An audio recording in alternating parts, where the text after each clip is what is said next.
दोस्तों, आज की कहानी यूपी के जिला बरेली की है। बरेली में एक गांव है गैनी, जहां रहा करते थे छोटे लाल अपने पूरे परिवार के साथ। परिवार में इनकी पत्नी है रामवती और इनका बड़ा बेटा है नरेश, बेटी है सुनीता और एक और छोटी बेटी है विनीता, वहीं छोटा बेटा है तालेवर। फिलहाल पूरे परिवार के साथ ये बरेली के गहनी गांव में रहा करते थे। दोस्तों, जो बड़ा बेटा है छोटे लाल का नरेश आसपास में एक लड़की देखते हैं नन्नी देवी नाम की, और अपने बड़े बेटे नरेश की उसके साथ शादी कर देते हैं। दोस्तों, होता यह है कि इसी सबके बीच में छोटे लाल का परिवार बड़ा हंसी खुशी चलता रहता है। परिवार में खुशियां थी, सब कुछ ठीक ठाक था। लिहाजा आपको बता दें कि बड़ी बेटी सुनीता की भी शादी कर दी थी छोटे लाल ने। परिवार में सिर्फ 2 ही बच्चे रह गए थे शादी के लिए, छोटा बेटा तालेवर और छोटी बेटी विनीता। दोस्तों, परिवार बिल्कुल ठीक ठाक चल रहा था और छोटे लाल अपने दोनों बच्चों के लिए रिश्ता तलाश कर रहे थे, छोटी बेटी विनीता के लिए भी और छोटे बेटे तालेवर के लिए भी। दोस्तों, जो नरेश की शादी करी थी छोटे लाल ने अपने बड़े बेटे की, वो शादी करी थी पड़ोस की ही नन्नी देवी नाम की लड़की के साथ। इनके बेटे नरेश को एक बेटा हुआ था जिसका नाम शिवम रखा था और एक बेटी हुई थी जिसका नाम सीमा रखा था। फिलहाल छोटे लाल अब अपनी छोटी बेटी विनीता और छोटे बेटे तालेवर के रिश्ते को तलाश कर रहे थे। लेकिन इसी सबके बीच में साल 2014 में छोटे लाल का बेटा तालेवर एक ऐसी हरकत कर देता है जो कि छोटे लाल के परिवार पे कलंक लग जाता है, धब्बा लग जाता है। क्योंकि तालेवर जो है पड़ोस की ही रहने वाली एक महिला का रेप कर देता है, जिसके बाद वह रेप केस में जेल चला जाता है और पूरे के पूरे गांव में, क्षेत्र में छोटे लाल के परिवार की बदनामी हो जाती है और छोटे लाल के परिवार पे कलंक लग जाता है। फिलहाल दोस्तों, वक्त बीतता जाता है और टाइम कटता जाता है। दोस्तों, होता यह है कि जो छोटे लाल की छोटी बेटी है जिसका नाम है विनीता वैसे ज़्यादा तो पढ़ी लिखी नहीं थी, लेकिन वो फिल्में ज़्यादा देखा करती थी और फिल्मों के मुताबिक ही वो छोटे छोटे कपड़े पहनना पसंद करती थी, स्टाइलिस्ट कपड़े। इसके अलावा वह अपनी सहेलियों के साथ रोमांटिक बातें भी किया करती थी, जो फिल्मी स्टोरी देखा करती थी। आपको बता दें, इसी सबके बीच में एक जगह है आंवला, जिस आंवला जगह में छोटे लाल के कुछ रिश्तेदार रहा करते थे। बात 2 साल पहले की है। आंवला जगह में जो छोटे लाल के रिश्तेदार रहते थे वहाँ शादी निकलती है, तो छोटे लाल अपनी छोटी बेटी विनीता को अपने साथ ले जाते हैं आंवला और शादी को अटेंड करते हैं। लिहाजा शादी अटेंड करने के बाद वह लौटकर वापस बरेली के अपने गहनी गांव आ रहे थे। जब वह आंवला बस अड्डे पे आते हैं तो इधर उधर किसी काम से चले जाते हैं थोड़ी देर के लिए। इसी सबके बीच में आंवला बस अड्डे पे एक लड़का आता है, पानी की बोतल बेचने वाला, जिस पर छोटे लाल की बेटी विनीता की नज़र पड़ती है तो नज़र ठहर जाती है और विनीता उस लड़के को देखती रहती है। फिलहाल विनीता सोचती है कि शायद ये वही लड़का है जिसकी बरसों से तलाश थी विनीता को। लिहाजा विनीता उस लड़के को देखती रहती है। थोड़ी ही देर में विनीता पे उस लड़के की नज़र पड़ जाती है, जिसके बाद वो लड़का भी विनीता को देखता है। विनीता और उस लड़के की नज़र मिल जाती है और जब नज़र मिलती है तो ये दोनों ही मीठी मुस्कान के साथ धीमे से मुस्कुरा दिया करते थे। लिहाजा होता यह है कि इसी सबके बीच में छोटे लाल आ जाते हैं अपनी बेटी विनीता के पास और फिर बस भी आ जाती है बरेली को जाने वाली। लिहाजा दोनों ही बाप बेटी उस बस में सवार हो जाते हैं और फिर बस चल पड़ती है बरेली के गहनी गांव की तरफ। अब बस में विनीता सोच रही थी कि आखिर कैसे इस लड़के तक पहुंचा जाए और कैसे इसके नंबर को हासिल किया जाए। लिहाजा होता यह है कि विनीता अपने घर पहुंच जाती है बरेली के गहनी गांव। लेकिन अगले ही दिन वह सहेली के घर जाने का बहाना करके अपने घर से निकलती है और बस में सवार होती है, सीधी पहुंचती है आंवला बस अड्डे। जहां बस अड्डे पर खड़े होकर वो देखने लगती है उसी लड़के को। थोड़ी ही देर में विनीता की नज़र हरी पे पड़ती है और फिर हरी के पीछे पीछे विनीता चलने लगती है। लिहाजा होता यह है कि किसी पड़ोसी से विनीता मिलती है और बातचीत करती है। उसके बाद हरी का नाम और नंबर हासिल कर लेती है। लिहाजा इसके बाद विनीता जो है अपने घर आ जाती है और फिर अपनी सहेली के मोबाइल से हरी के मोबाइल पे फ़ोन कॉल करती है, बातचीत करती है। तो हरी पूछता है, विनीता तुमने मेरा नंबर कैसे हासिल किया? विनीता कहती है कि अपने प्यार में पागल होने के बाद मैंने आपके नंबर को किसी थ्योरी, किसी टेक्निक से हासिल किया है, काफ़ी परेशानी उठाने के बाद। लिहाजा होता यह है कि अब हरी भी विनीता की तरफ आकर्षित होता है और इन दोनों की ही प्यार भरी बातें फोन के माध्यम से शुरू हो जाती हैं। फिलहाल दोस्तों कुछ ही समय के बाद विनीता अपने प्यार का इजहार भी हरी के साथ कर देती है। लिहाजा अब हरी और विनीता छुप छुप कर मिलने लगते हैं। यहाँ तक कि फिजिकल रिलेशन भी बना लेती है विनीता हरी के साथ और अब हरी और विनीता के प्यार के चर्चे पूरे गांव में आम हो जाते हैं। अब छोटे लाल के परिवार की और बदनामी होने लगती है क्योंकि उनकी बेटी विनीता और हरी के प्यार के चर्चे इतने ज्यादा आम हो जाते हैं कि बच्चे बच्चे की जुबान पे गांव में हरी और विनीता के प्यार के चर्चे छा जाते हैं। दोस्तों प्यार की खुशबू ही कुछ ऐसी होती है, लाख छुपाओ जमाने से लेकिन फिर भी जमाने को प्यार की खुशबू महसूस होने लगती है और प्यार की खुशबू खुद ही महकने लगती है। दोस्तों अब होता यह है कि छोटे लाल की बेटी विनीता की जब हरी के साथ प्यार की खूब लव स्टोरी गांव में फैलने लगती है, बच्चे बच्चे की जुबान पे हरी और विनीता के प्यार के चर्चे आम हो जाते हैं, तो छोटे लाल के परिवार की अब खूब बदनामी होती है। इसके बाद छोटे लाल और छोटे लाल की बहू नन्ही देवी और बेटा नरेश खूब समझाते हैं विनीता को, लेकिन विनीता पे परिवार के समझाने का कोई असर ही नहीं होता। वह हरी की प्यार में इतनी ज्यादा खो गई थी कि हरी से मिलने के लिए किसी ना किसी बहाने वो टाइम निकाल ही लेती थी। लिहाजा होता यह है कि अब विनीता के परिवार वाले समझ जाते हैं कि विनीता नहीं मानेगी, तो वह फिर प्लान बनाते हैं और प्लान के मुताबिक 29 दिसंबर की सुबह सुबह जो उसकी भाभी है नन्ही देवी, वो दिशा निर्देश के बहाने अपनी नदन विनीता को अपने साथ ले जाती है खेतों पर। और जब बाजरे के खेत से नन्ही देवी बाहर निकलती है तो देखती है कि विनीता है ही नहीं। तभी नन्ही देवी घर आ जाती है तो परिवार वाले पूछते हैं कि आखिर विनीता कहाँ गई।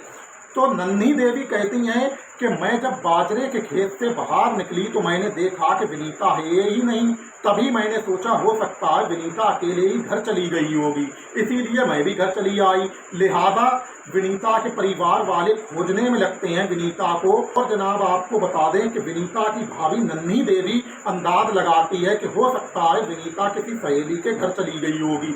इसी सबके बीच में थोड़ी ही देर में गांव का चंद्रपाल नाम का एक व्यक्ति आता है और वो कहता है कि गांव के ही रामानंद शर्मा के बाजरे के खेत में विनीता का शव पड़ा हुआ है।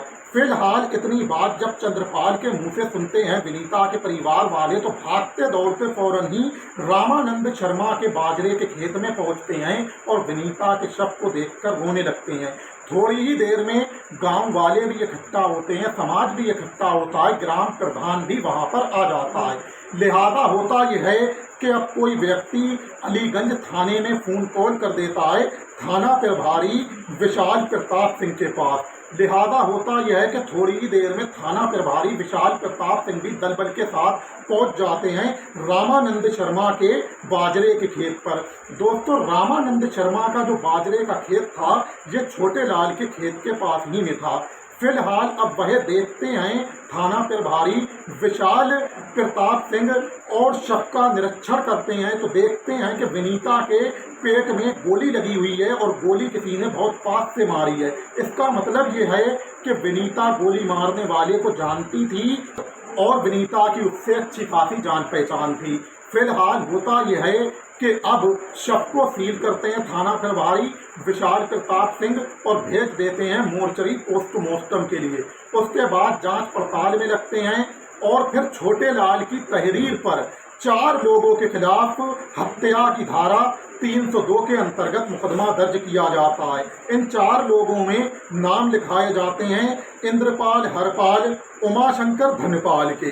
फिलहाल नाम लिखने के बाद अब पुलिस जो है इंद्रपाल, हरपाल और उमाशंकर, धनपाल को गिरफ्तार करने के लिए गांव में दबिश देती है। तो गांव के लोगों में चर्चा होने लगती है क्या इन लोगों का विनीता के हत्याकांड से कोई तार जुड़ा है। तरह तरह की बातें होने लगती हैं क्योंकि विनीता का पहले से ही जो अफेयर था वो गांव में आम हो गया था और बच्चे बच्चे की जुबान पे विनीता और हरी के प्यार के चर्चे थे। लिहाजा इसी सब के बीच में जब बातें होती हैं तरह तरह की गांव में, पूरे समाज में, तो फिर थाना प्रभारी विशाल प्रताप सिंह को भी इसकी भनक लग जाती है। जिसके बाद थाना प्रभारी विशाल प्रताप सिंह भाभी नन्ही देवी से कुछ पूछताछ करते हैं। उसके बाद समाज में पूछताछ करते हैं और फिर गुप्त एक मुखबर निकल के सामने आता है। जब वह पूरी सूचना थाना प्रभारी विशाल प्रताप सिंह को देता है तो थाना प्रभारी की आंखें खुल जाती हैं। गुप्त सूचना मुखबर देता है और बताता है कि दरअसल जो छोटे लाल की बेटी थी विनीता, इसका एक हरी नाम के लड़के के साथ अफेयर चल रहा था और इसने फिजिकल रिलेशन भी उससे बना लिए थे। पूरे गांव में छोटे लाल के परिवार की बदनामी हो रही थी, लिहाजा छोटे लाल के परिवार ने बहुत समझाया अपनी बेटी विनीता को, लेकिन वो किसी की भी बात मानने को तैयार नहीं थी। वह हरी के प्यार में पागल हो गई थी। लाख समझाने के बाद भी किसी ना किसी बहाने हरी से मिलने के लिए वह टाइम निकाल लिया करती थी। आपको बता दें कि मुखबर ये भी बताता है कि गांव की ही एक महिला है जिसने छोटे लाल के बेटे तालेवर पे रेप केस लगवाया है साल 2014 में, और छोटे लाल का बेटा तालेवर साल 2014 से ही जेल में बंद है। लिहाजा जो भी नाम लिखकर छोटे लाल की तरफ से पुलिस को दिए गए हैं विनीता के हत्यारों के शक के तौर पर, उसमें उस महिला का पिता भी शामिल है जिस महिला ने छोटे लाल के बेटे तालेवर पे रेप का केस लगवाया था साल 2014 में, और वह अभी भी जेल में बंद है। फिलहाल होता ये है कि अब फौरन ही जो थाना प्रभारी हैं जिनका नाम है विशाल प्रताप सिंह, उनकी आंखें खुल जाती हैं और वो सोचते हैं कहीं ऐसा ना हो छोटे लाल एक तीर से दो निशाने साध रहे हों। फिलहाल अब थाना प्रभारी जो हैं विशाल प्रताप सिंह वो गहराई से जांच करते हैं और गहराई से जांच पड़ताल करने के बाद 3 अक्टूबर को गिरफ्तार कर लेते हैं किसे, विनीता की भाभी नन्ही देवी को। और फिर महिला कांस्टेबल की मौजूदगी में नन्ही देवी से कड़ाई से पूछताछ होती है तो नन्ही देवी बहुत जल्द ही टूट जाती है और वो बताती है कि दरअसल विनीता से पूरा परिवार परेशान था और विनीता जो है हरी नाम के लड़के के साथ अफेयर में थी और विनीता किसी की बात मान नहीं रही थी। लिहाजा पूरे परिवार की बदनामी हो रही थी, गांव में परिवार पे कलंक लग रहा था और साल 2014 में भी परिवार पे कलंक लग चुका है। तालेवर ने जब एक महिला के साथ रेप कर दिया, लिहाजा अब गांव के ही अंदर विनीता पूरे परिवार पे कलंक लगा रही थी। इसीलिए साजिश के तहत मैंने 29 दिसंबर की सुबह अपने नाबालिग बेटे शिवम को तमंचा देकर बाजरे के खेत पर भेज दिया था। उसके बाद दिशा निर्देश के बहाने मैं अपनी ननद विनीता को ले गई, जहां बाजरे के खेत में पहले से ही बैठा हुआ था मेरा बेटा शिवम तमंचा लिए। उसने मेरे इशारे पे विनीता को गोली मार दी और विनीता की मौत हो गई। फिलहाल अब फंसाया जा रहा था उस महिला के परिवार वालों को जिस महिला ने छोटे लाल के बेटे तालेवर पे साल 2014 में रेप का केस लगवाया था। दोस्तों, इस तरह से जब नन्ही देवी जुर्म कबूल करती हैं तो पुलिस नन्ही देवी को गिरफ्तार करती है, साथ ही साथ उसके नाबालिग बेटे शिवम को गिरफ्तार करती है और हत्या की धारा 302 के अंतर्गत मुकदमा दर्ज करते हुए जेल भेज देती है। इस तरह से विनीता के कातिल पकड़े जाते हैं। लिहाजा आपको बता दें कि अपनी बदनामी को बचाने के लिए विनीता के परिवार वालों ने बेगुनाह विनीता की ही जान ले ली। फिलहाल दोस्तों, एक तीर से छोटे लाल के परिवार वाले दो निशाने साध रहे थे। जहां बदनामी से बचने के लिए अपनी बेटी विनीता को खत्म कर दिया, वहीं जिस महिला ने छोटे लाल के बेटे पर रेप केस लगवाया था उसी महिला के परिवार वालों को छोटे लाल अपनी बेटी विनीता के हत्यारों के रूप में भी बता रहे थे। दोस्तों, पूरी कहानी आपके सामने रख चुका हूं विनीता की। विनीता के परिवार वाले किस तरह से एक तीर से दो शिकार करने की कोशिश कर रहे थे, लेकिन फिर भी विनीता के परिवार वाले पकड़े गए और साजिश खुल गई। तो दोस्तों, पूरी कहानी विनीता और हरी के प्यार की आपके सामने रख चुका हूं। दोस्तों, कहानी अच्छी लगी हो तो लाइक करना, सब्सक्राइब करना, हो सके तो दोस्तों में शेयर भी कर देना। और हाँ दोस्तों, आप लोग ये सोच रहे होंगे कि आखिर कहानी सुनकर हमारा क्या फायदा हुआ, तो आपको आपके फायदे के बारे में बताता चलूं कि गुलजार खान यूट्यूब चैनल के माध्यम से जो सच्ची घटनाओं कहानियां आप लोगों के सामने लेकर आता हूं, वो इसलिए लेकर आता हूं कि आप लोग गुलजार खान यूट्यूब चैनल के माध्यम से सच्ची घटनाओं कहानियां सुनो और फिर क्राइम से 2 कदम दूर रहो। पढ़ो लिखो, अच्छे इंसान बनो, इंजीनियर बनो, डॉक्टर बनो, साइंटिस्ट बनो और साइंटिस्ट बन के अपने प्यारे देश भारत भारत के लिए अच्छी अच्छी मिसाइलें बनाओ, अच्छे अच्छे फाइटर जेट बनाओ, अच्छे अच्छे डिफेंस सिस्टम बनाओ, ताकि हमारा प्यारा देश भारत आगे चल के चीन जैसे खतरनाक दुश्मन का सामना कर सके। यही गुलजार खान यूट्यूब चैनल के माध्यम से सच्ची घटनाओं कहानियां सुनाने का मकसद है, और यही गुलजार खान यूट्यूब चैनल की देश के नौजवानों को सीख है, और यही गुलजार खान यूट्यूब चैनल की देश के नौजवानों को हिदायत। प्यारे दोस्तों, अगले ब्लॉग में बहुत जल्द ही मिलूंगा आप लोगों से इंशाअल्लाह। जब तक के लिए मुझे दीजिए इजाजत, खुश आमदीद।